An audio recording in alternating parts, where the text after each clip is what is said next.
नाहर और रूही ने मिलकर रोली से लिया अपनी एक्सीडेंट का बदला। तभी रोली को हुई फांसी की सजा और दादी हुई घर से बाहर। जी हाँ दोस्तों, अब ऐसे में नाहर की याददाश्त वापस आ चुकी है, लेकिन ये बात नाहर के अलावा किसी को भी नहीं पता है। यहाँ तक कि रूही को भी यह लग रहा है कि नाहर की याददाश्त अब तक लौटी नहीं है।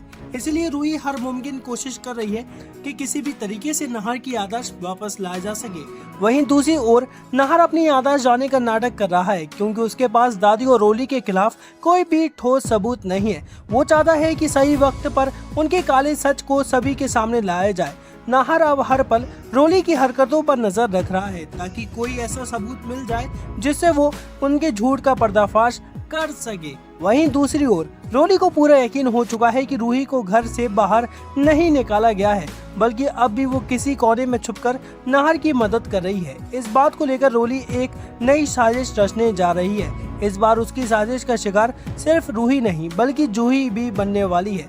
रोली अब एक नई चाल चलती है, जिसमें वो रूही और जूही दोनों को घर से बाहर निकालने का प्लान बनाती है। उधर रूही और जूही मिलकर नाहर को उसकी यादें वापस दिलाने की एक प्लान बना रहे हैं।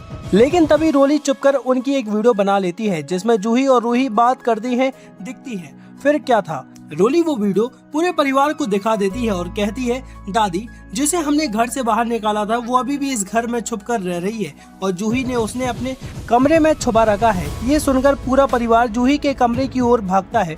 जैसे ही दरवाजा खुलता है, सभी की आंखें फटी की फटी रह जाती है, क्योंकि वहाँ रूही सचमुच जूही के साथ मौजूद होती है। दादी गुस्से में लाल हो जाती हैं और चिल्लाकर कहती हैं, रूही तू कितनी बेशर्म है, हमने तुझे घर से बाहर निकाला था, लेकिन तू अभी भी हमें धोखा देकर इसी घर में रह रही है और जूही तूने इसे छुपा कर रखा।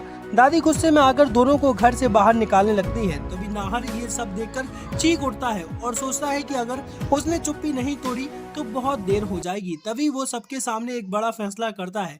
नाहर गहरी सांस लेकर सभी के सामने बोलता है, रुको, अब और नहीं, अब मुझे चुप नहीं रहना है, मैं बिल्कुल ठीक हूँ और मुझे सब कुछ याद आ चुका है। नाहर की ये बात सुनकर सब हक्के बक्के रह जाते हैं। सबसे ज्यादा खुश रूही और जूही के चेहरे पर खुशी साफ झलकती है। उनकी आंखों से आंसू बह निकलते हैं, लेकिन इस बार ये आंसू दर्द के नहीं बल्कि सुकून और सच्चाई के आंसू होते हैं। वहीं दूसरी ओर रूही का चेहरा सफेद पड़ जाता है। डर के मारे उसके हाथ पैर कांपने लगते हैं, क्योंकि उसे अब अपने काले कारनामे सामने आने का डर सताने लगता है। नाहर एक एक कदम आगे बढ़ता हुआ कहता है, आप सभी सोच रहे हैं कि हमारा एक्सीडेंट एक हादसा था, लेकिन नहीं, उस दिन मेरी और रूही की कार के ब्रेक फेल किसी और ने नहीं बल्कि रोली ने किए थे। पूरा परिवार दंग रह जाता है। नाहर आगे कहता है, उसने ये सब जानबूझकर किया था ताकि रूही हमेशा के लिए मेरी जिंदगी से चली जाए। उसने हमारे प्यार से नफरत की और दादी के साथ मिलकर नई चालें चली ताकि रूही को इस घर से निकाल दिया जाए। रोली अब घुटनों के बल गिरकर कहती है, नाहर प्लीज मेरी बात तो सुनो, मैं मजबूर थी। लेकिन अब कोई उसकी बात सुनने को तैयार नहीं होता। उसी समय समर मोबाइल उठाकर पुलिस को कॉल कर देता है।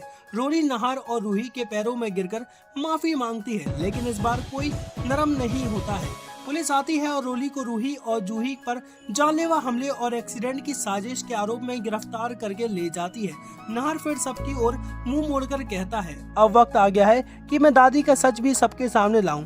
घर में एकदम सन्नाटा छा जाता है। नाहर दादी की ओर देखकर कहता है, आपने भी रोली के साथ मिलकर रूही को नीचा दिखाने के लिए और घर से निकालने में कोई भी कमी नहीं छोड़ी। आपने जूही पर हाथ उठाया, रूही को जलील किया और पूरे परिवार में झूठ उलझा कर रखा। दादी चिल्ला उठती है। नाहर